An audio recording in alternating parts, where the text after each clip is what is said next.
Assalamualaikum warahmatullahi wabarakatuh. Kami dari kelompok 6 yang beranggotakan Saraya Febriani, NIM A1C3 19006, Gea Desriani, NIM A1C3 19015, Dini Putri Hairiyah, NIM A1C3 19024, dan David Saputra Raja Guguk, NIM A1C3 19034. Kami akan memaparkan sedikit materi kami yang berjudul anemometer dan barometer. Anemometer. Anemometer adalah sebuah perangkat untuk mengukur kecepatan angin dan untuk mengukur arah angin.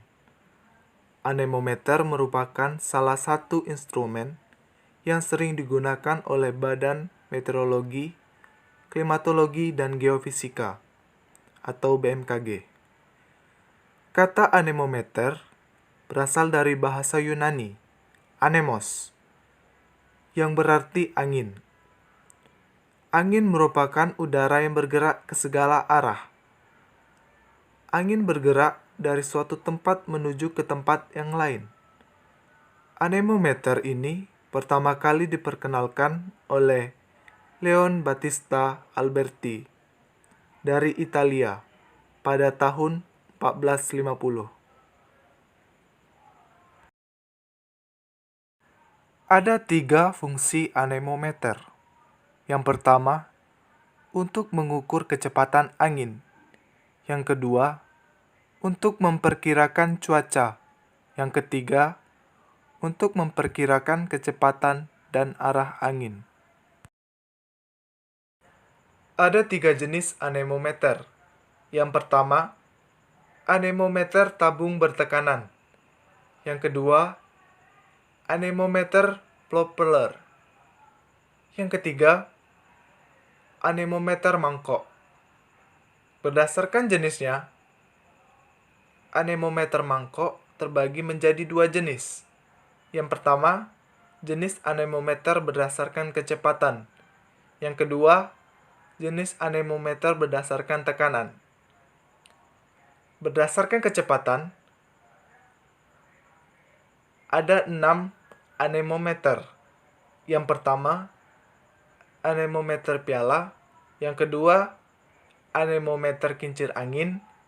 Yang ketiga, anemometer laser Doppler. Yang keempat, anemometer sonik. Yang kelima, anemometer bola pingpong. Yang keenam, anemometer hot wire. Berdasarkan tekanan, ada 2 anemometer. Yang pertama, anemometer piring. Yang kedua, anemometer tabung.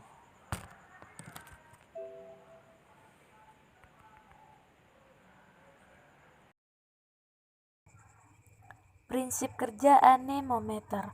Cara kerja anemometer dari sudut pandang lain, yaitu dengan memanfaatkan rotasi yang terjadi saat angin menggerakkan mangkok pada perangkat ini. Seperti yang sudah diketahui, bahwa anemometer mangkok adalah jenis yang paling banyak digunakan. Ini terdiri dari beberapa mangkok yang menempel pada ujung lengan horizontal, terpasang pada poros vertikal. Penangkapan dalam mangkok angin menyebabkan mangkok berputar. Poros yang terhubung ke perangkat yang memberikan kecepatan angin dalam mil per jam, kilometer per jam, atau knot. Poros dihubungkan ke generator listrik. Jumlah arus yang dihasilkan oleh generator bervariasi dengan kecepatan angin. Cara kerja anemometer.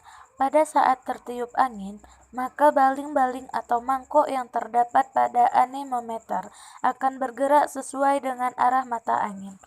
Semakin besar kecepatan angin meniup, maka semakin cepat pula putar baling-baling tersebut berdasarkan jumlah putaran per detiknya. Maka akan diketahui jumlah dari kecepatan anginnya. Pada anemometer terdapat bagian alat pencacah yang berfungsi menghitung jumlah kecepatan angin. Hasilnya akan dicatat, kemudian akan disesuai dengan skala Beaufort C. Barometer. Barometer merupakan alat yang dapat mengukur tekanan udara. Hal ini memungkinkan peramal cuaca atau ilmuwan memprediksi cuaca lebih akurat hingga cuaca ekstrim. Jika tekanan udara yang terukur tinggi, menunjukkan cuaca yang bersahabat. Namun sebaliknya, jika yang terukur tekanan rendah, memungkinkan terjadi badai. Tekanan atmosfer, yang merupakan berat udara di atmosfer, bisa digunakan untuk memprediksi pola cuaca. Pola cuaca umumnya disertai dengan perubahan tekanan atmosfer dari tinggi ke rendah atau sebaliknya. Fenomena inilah yang digunakan sebagai dasar perakiraan cuaca. Jenis-jenis barometer. Yang pertama ada barometer air raksa. Merupakan barometer yang memiliki rongga berisi air yang umum digunakan yaitu air raksa. Selain air raksa, barometer ini juga dapat diisi dengan air. Yang kedua ada barometer air. Barometer air juga dikenal sebagai termometer Goddard. Terdiri dari wadah kaca tertutup yang setengah terisi air dan semacam cabang kecil atau cerat. Cerat kaca terhubung ke wadah kaca. Yang ketiga ada barometer aneroid. Diciptakan pada tahun 1843. Barometer aneroid memiliki mekanisme yang rumit untuk membaca perubahan tekanan atmosfer. Barometer aneroid terdiri dari wadah dan semacam logam lentur yang dikenal sebagai kapsul aneroid atau sel. Dan yang terakhir ada barograf. Barograf merupakan jenis barometer aneroid, namun tidak hanya melakukan pembacaan, melainkan juga merekam hasil pencatatan selama periode waktu tertentu. Dibuat dari silinder logam dengan lengan pena. Barograf membaca perubahan tekanan atmosfer seperti barometer aneroid, sedangkan lengan pena mencatat hasil pengukuran pada kertas atau media lain. Bagian-bagian barometer. Yang pertama ada vernier, berfungsi untuk mencari tinggi minisius air raksa. Yang kedua ada skala barometer, berfungsi untuk membaca tekanan udara pada saat itu. Yang ketiga ada skrup pengatur vernier, berfungsi untuk menggerakkan vernier naik turun agar minisius sejajar dengan air raksa. Yang keempat ada termometer tempel, berfungsi untuk mengetahui suhu ruangan sebelum kita membaca tekanan udara pada barometer.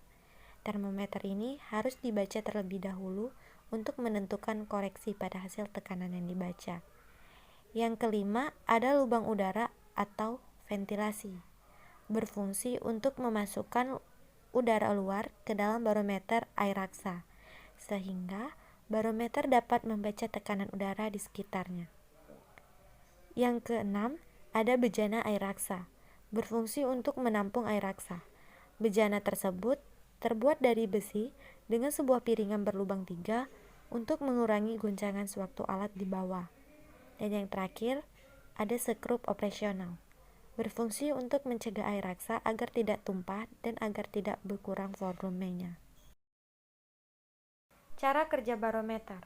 Untuk jenis air raksa harus diletakkan pada ketinggian lebih dari 300 meter dan jangan diletakkan di tempat yang cukup tinggi. Kemudian harus mengkalibrasinya terlebih dahulu. Letakkan di ruangan yang kering, tertutup atau terhindar dari sinar matahari dan tidak terdapat pendingin atau penghangat ruang. Suhu yang terlalu dingin dan panas dapat mempengaruhi kinerja alat ini. Cara kerja barometer ini akan berbunyi secara otomatis jika tekanan air raksa naik. Segera mengecek ketika alat berbunyi. Sedangkan untuk aneroid mempunyai cara kerja yang berbeda. Dengan jenis air raksa, bagi yang tinggal di dataran rendah tidak perlu memperhatikan letak, sebab sebagian besar telah diatur pada tingkat dasar permukaan laut. Jenis aneroid harus diatur terlebih dahulu sesuai dengan kondisi suhu di wilayah tersebut. Caranya dengan memutar skrup setting menggunakan obeng. Karena alat ini tidak mempunyai alarm, ketahui juga penggunaan aneroid lain terlebih dahulu, supaya dapat mengetahui besarnya tekanan suhu pada wilayah tersebut. Apabila pengaturan aneroid berbeda, akan menghasilkan informasi yang berbeda pula. Sekian pemaparan materi dari kelompok kami. Kurang dan lebihnya kami mohon maaf. Saya akhiri. Wassalamualaikum warahmatullahi wabarakatuh.